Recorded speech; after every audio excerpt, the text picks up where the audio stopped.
Over the past 20-ish years, Ferrari have gone from being one of the best teams in Formula One to being perennial also-rans. The Scudderia have attracted the biggest names in Formula One to drive their cars, but despite their incredible skills, none have been able to lead the Italian team to a World Championship title. Lewis Hamilton is the latest World Championship winning driver to head to Ferrari in hope of replicating the success of Michael Schumacher. However, Hamilton has promised that this time it'll be different.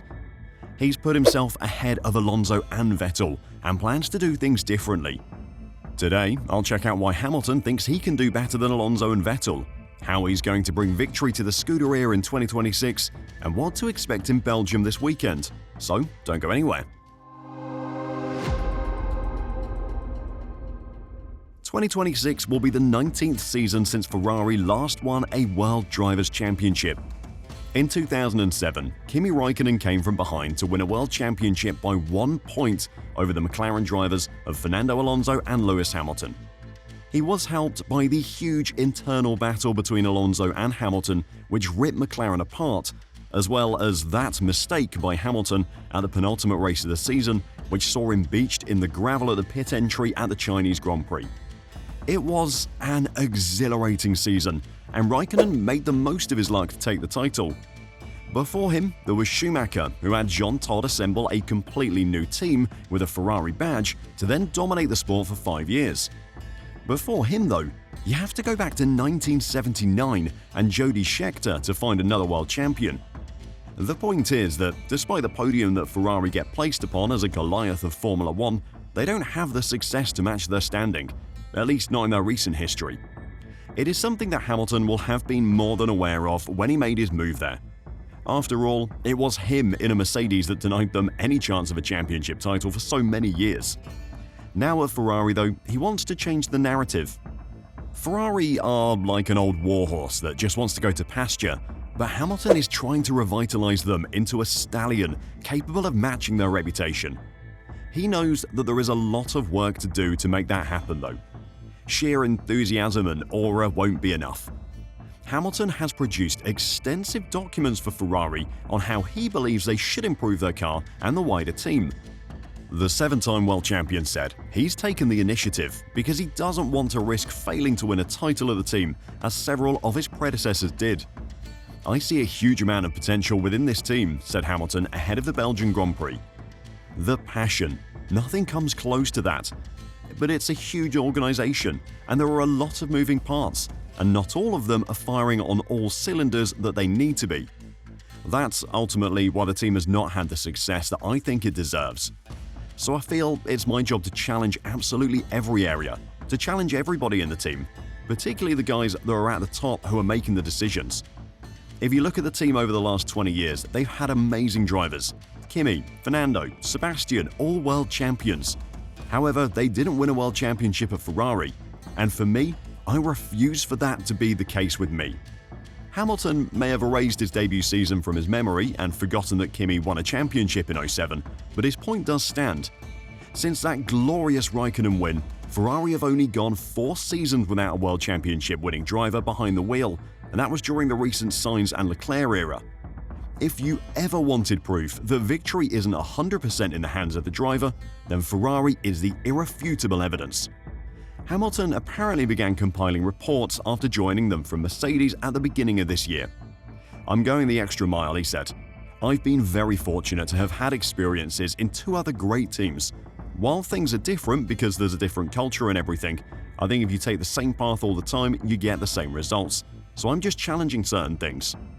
It's a brave move by Hamilton, and one that only he could make. Ferrari has a fragile ego.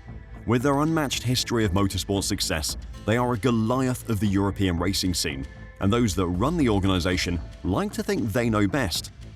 However, we have heard it time and again over the past few decades. Those egos are a big part of the Ferrari problem. Too many bigwigs have their fingers in the team, trying to implement their ideas, interfering in ways they think are helpful but actually just disrupt the team.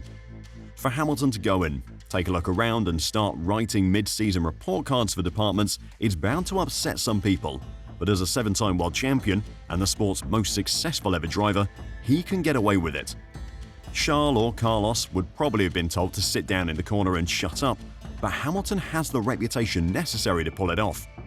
He also has the ear of Chairman John Elkann, so he's able to go over the head of most of the team if he needs to.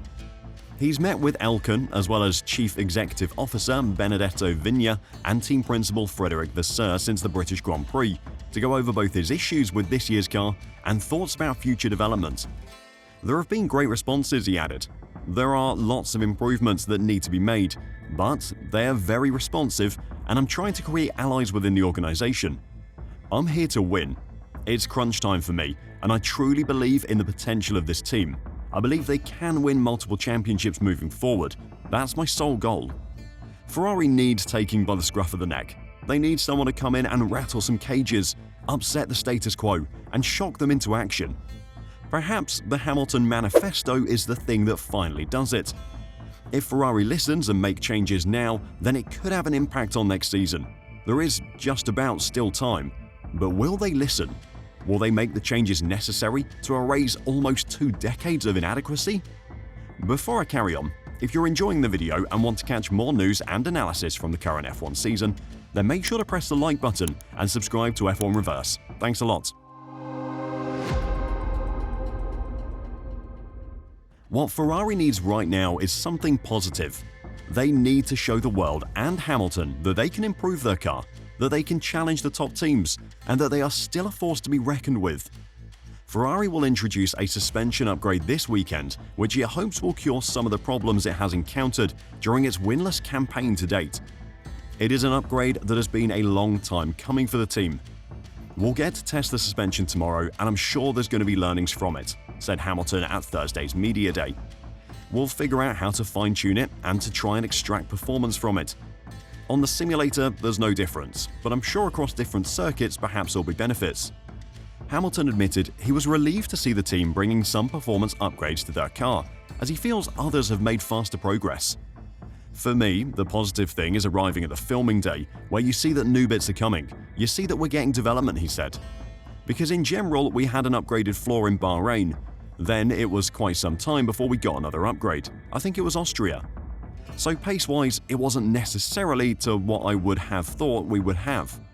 If you look at some of the other teams, they bring small pieces every single weekend, like Red Bull often do, or Mercedes do for example. These are more like big chunks along the way.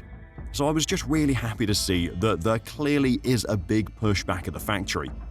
There are a lot of changes, and then to see the results of those changes takes time. While it is good to see upgrades coming for the team, Hamilton's comment about there being no difference in the simulator is worrying. In theory, the new suspension will be far more rigid than the original, providing a bigger breadth of setup opportunities, having been forced to run the car on higher ride heights for most of the season due to lower ones causing excessive plank wear.